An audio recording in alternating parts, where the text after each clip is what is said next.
Kalau kita berjalan dengan teman-teman, lalu ada teman-teman yang terlambat, tertinggal, kita teriakin, ayo cepet, nanti ketinggalan. Itu ada perhatian, tapi posisinya jauh. Maka orang menyeru berarti kan jauh. Yang kedua, surat Al-Baqarah 183. Ya ayyuhalladzina amanu. Hai orang-orang yang beriman. Ini pun maknanya sebenarnya menjauhkan. Menjauhkan. Tapi makna yang lain lita'zim, mengagungkan. Apa menjauhkan? Al-Baqarah ayat 1, ayat 2. A'udzubillahi minasyaitonirrajim. Alif lam mim. Zalikal kitabu la raiba fihi hudal lil muttaqin. Zalikal kitabu. Monggo dibuka terjemahan tafsir Al-Quran, Departemen Agama. Zalikal kitabu diartikan Alkitab Al-Quran ini. Padahal kita tahu zalika ismul isyarah yang artinya dekat apa jauh? Zalika. Jauh.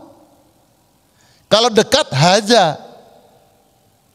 Hadzal kitabu. Tapi Allah menggunakan zalikal kitabu.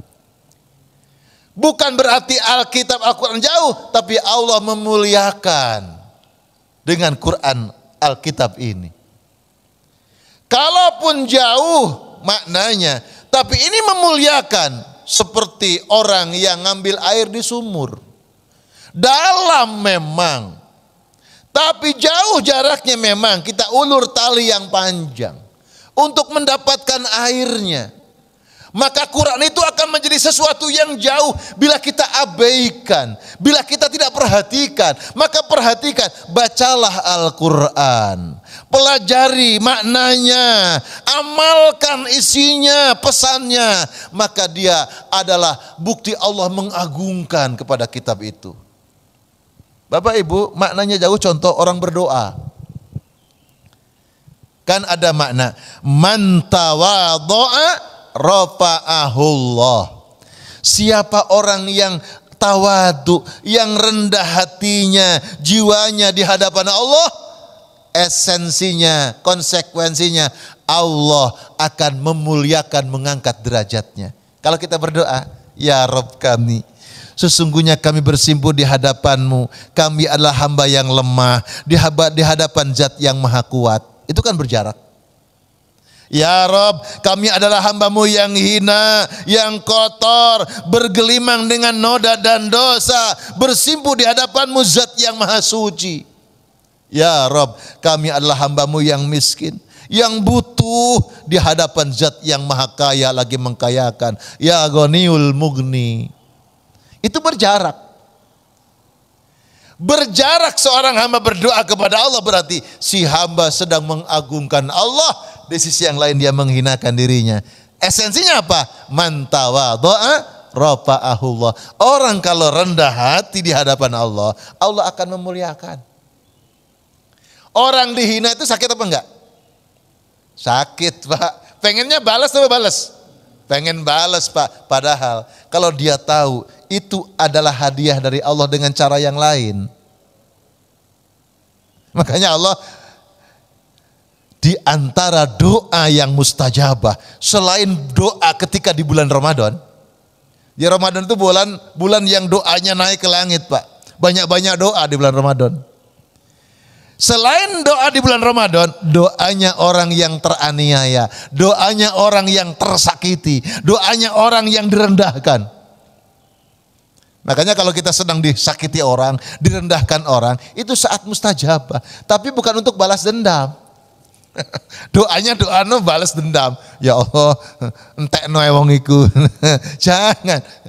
Kan Nabi pernah pulang dari Thaif, gagal total dakwahnya, pulang berjejer orang-orang Thaif bukan untuk melepas kepergian Nabi dengan penghormatan, justru untuk melempari Nabi dengan batu, memukul dengan kayu. Turun malaikat ya Muhammad sallallahu alaihi wasallam, izinkan aku untuk membalas lukamu. Aku tak tahan melihat penderitaan yang kau terima ya Rasulullah. Izinkan aku untuk menimpakan gunung Uhud di atas kepala mereka. Apa jawaban Nabi? Jangan malaikat. Jangan. Mereka berbuat seperti itu sebab mereka tidak mengerti tentang Allah. Jangan malaikat, mereka berbuat seperti itu karena mereka belum tercerahkan hatinya oleh cahaya Allah. Allahumma hdi qaumi fa innahum la ya'lamun. Mau nurut Muhammad sallallahu alaihi wasallam, itu doanya. Jadi kita disakiti, Allahumma hdi qaumi fa innahum la ya'lamun. Ya Allah, mugi-mugi panjenengan sepuro wong iku yang telah menyakiti hatiku karena aku sudah memaafkannya. Angel, Pak. Tapi kalau panjenengan sukses itu, man tawadhu'a rafa'ahullah, keajaiban sebentar akan datang. Tidak nunggu lama. Buktinya Nabi Muhammad ketika malaikat usul untuk menghancurkan mereka, jangan malaikat. Padahal Nabi dakwah di Mekah, dakwah di Taif ditolak, mereka memusuhi Nabi. Setelah Nabi pasrah kepada Allah dan berdoa, ya Rabbal mustad'afin, wahai Allah Tuhannya orang yang lemah. Maafkan daku ya Allah, engkau tahu kekuranganku, engkau tahu kelemahanku, engkau tahu keadaanku, dakwahku gagal ya Allah. Asalkan engkau tidak marah kepadaku, aku rela berdarah-darah tubuhku dihina oleh mereka. Itu jawaban Nabi ketika doa ke Allah. Tidak lama datang sekelompok bangsa jin yang mendengarkan bacaan Quran Rasulullah.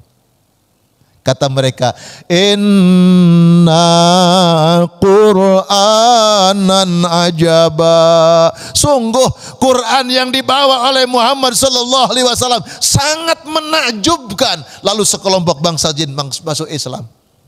Subhanallah.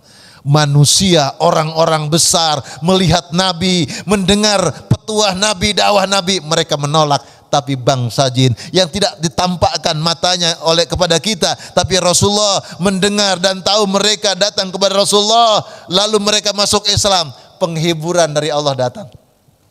Subhanallah. Ini para jamaah, jadi kepada orang yang kepada Allah kita doa dengan cara menjauhkan, berarti memuliakan. Dan Allah memanggil kita dengan panggilan ya ayyuhalladzina amanu. Bapak Ibu, kita ini kan banyak status. Maaf. Banyak status. Misalkan nek wong ireng kok wong panggil, wong ireng. Mohon maaf. Wong sing rambutnya sudah habis, botak. Macam-macam. Kebanyakan lemak man. Wong gendut. Macam-macam. Entahlah. Itu kan status panggilan. Ada orang dari kampung, orang miskin datang ke kota, sudah lama perjalanannya, mungkin juga tidak punya duit karena miskin, bajunya compang-camping, badannya lusuh, tapi aslinya dia ganteng, aslinya dia cantik. Lalu kita memanggil dia. Mau panggil dengan panggilan yang mana yang kita panggil? Kalau saya memanggilnya, hei wong kampung Rene, hei wong miskin, sini. Berarti saya sedang menghina dia. Tapi apa yang paling baik yang dia miliki saya panggil, hei wong ayu, hei wong ganteng Rene. Paling tidak dia akan senyum mendengar kita memanggilnya. Bapak kalau kita dipanggil oleh orang dengan panggilan yang gak genah gitu, yang Bapak tersinggung, kira-kira seneng apa senep? Ya Allah. Tapi kalau orang memanggil kita dengan panggilan yang kita ini seneng mendengarnya, pasti kita akan respon. Enggak, dalam nonton apa? Hei wong ayu mau kemana? Enggak Pak Ustadz, mau ke pasar. Misalkan dia respon. Lah tahu-tahu kita ini memanggil orang, sudah kita panggil dengan panggilan yang baik. Hei wong ganteng mau kemana? Yang wong ayu pada tindak pundi? Kok wongnya enggak bales? Belas. Senyum yang enggak, balas yang enggak. Kira-kira sebelah panjenengan koncomu itu akan komentar apa kira-kira? Ayu kok kopoan. Ganteng-ganteng kok budek. Maaf. Allah memanggil status kita yang terbaik. Kita sepakat di antara sekian status manusia yang terbaik itu adalah iman. Ya ayyuhalladzina amanu. Hai orang-orang yang beriman. Kita dipanggil oleh Allah dengan status yang paling baik. Hai orang-orang yang beriman. Masa enggak seneng? Masa enggak ada responnya? Masa diam saja? Itu yang kita maksud. Allah memuliakan kita dengan panggilan itu. Litta'zim. Ya ayyuhalladzina amanu. Kita dimuliakan oleh Allah. Kita aja dimuliakan oleh orang. Kita responnya bukan main. Senengnya bukan main. Lalu kenapa dipanggil Allah kok tidak ada respon?